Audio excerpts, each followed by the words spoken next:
কবি জয় গোস্বামীর কবিতা সারি গান।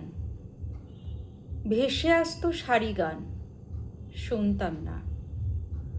আজকে তারা দোলনার পিছনে লুকোতে গিয়েও শেষে দেখালো কি চমৎকার পলক ফেলার ভুল।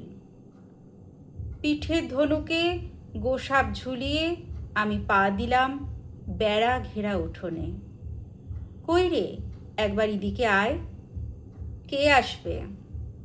ভেসে আসতো সারি গান, শুনতাম না। দোলনার পিছনে আজকে তারা লুকোতে পারিনি, তাই চোখে বালু কাকরেও ছেয়ে গেছে পথ। কাকরই সাক্ষাৎকার এনে দিল সামনে ফের। বেঁকে গেছে পিচ রাস্তা, বাস যাবে 2 মাইল দূরেই নৌকারি।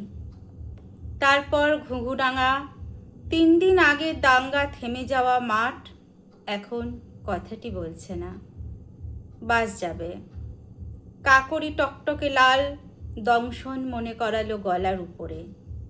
কাকরি তো ফিরে দিল।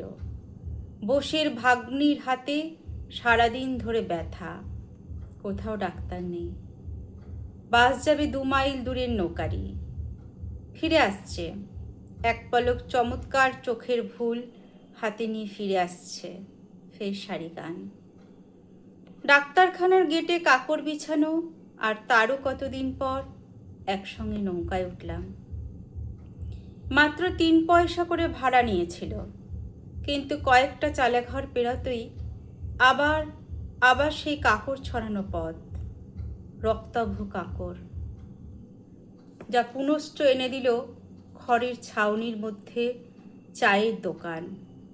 আনলো বড় গাছটার নিচে দল বেঁধে জুড়োনো, রাস্তার দুপাশে শিলা জড়ো করা। ওগুলো কি চাঁদ থেকে আনা? চাঁদ এইরকমই উঠত পড়তে যাবার আগে। মুখার্জি বাড়ির পাশ দিয়ে ফাটা ছাদ, শ্যাওলা ধরা, তারই কাছ থেকে ভেসে আসতো সারি গান, শুনতাম না।